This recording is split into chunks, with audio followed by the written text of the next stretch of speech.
ప్రధానంగా మనం పండించే పంటలు కూడా 60% పైగా ఈ వర్ష ఆధారంగా పంటలు సాగు చేస్తాం కాబట్టి ఆ వర్షపాతం ఎంత క్వాంటిటీ వస్తుంది వచ్చే మొత్తం 4 నెలల్లో, అదేవిధంగా ప్రతి నెలలో ఏ విధంగా వస్తుంది, జూన్, జూలై, ఆగస్టు, సెప్టెంబర్ మాసాల్లో వర్షపాతం ఏ విధంగా ఉంటుంది, ఆ మొత్తం 4 నెలల్లో ఏ విధంగా ఉంటుంది అనేది భారత వాతావరణ విభాగం వారు ఫోర్కాస్ట్ చేసి ముందుగానే చెప్తారు.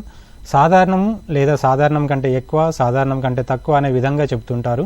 దేశం మొత్తంను 5 భాగాలుగా విభజిస్తారు. మనకు దక్షిణ భారతదేశంకు అంతా కలిపి ఒక ఫోర్కాస్ట్ వస్తుంది. మనకు పోయిన సంవత్సరం 2025 నైరుతి ఋతుపవనాల సమయం తీసుకున్నట్లయితే భారత వాతావరణ విభాగం వాళ్ళు ఇచ్చిన ఫోర్కాస్ట్ ఏంటంటే సాధారణం కంటే ఎక్కువ వర్షపాతం కురుస్తుంది.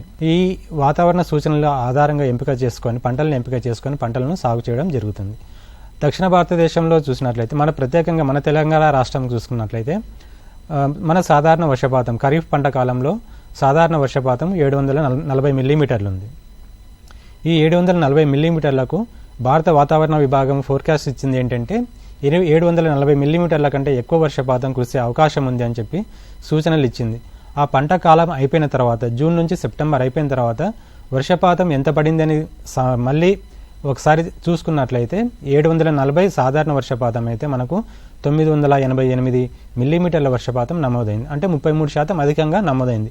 అంటే ఈ వాతావరణ విభాగం వాళ్ళు ఏదైతే మనకు ఫోర్కాస్ట్ ఇచ్చారో దీర్ఘకాలిక వాతావరణ సూచన సాధారణం కంటే ఎక్కువ వర్షపాతం కురుస్తుంది అని చెప్పడం, అదేవిధంగా వాళ్ళు ఇచ్చిన ఫోర్కాస్ట్ కూడా సక్సెస్ కావడంతో అంటే మనము ఇక్కడ చెప్పేది ఏంటంటే ఈ వాతావరణ సూచన ఏదైతే ఉందో దీన్ని మనము పాటించవచ్చు. అంటే మనకు వాళ్ళు ఇచ్చే ఫోర్కాస్ట్ని బట్టి మనం పంటలు సాగు చేసినట్లయితే ఖర్చులు తగ్గించుకోవడము, దిగుబడులు పెంచుకోవడానికి ఎక్కువగా అవకాశం ఉంటుంది.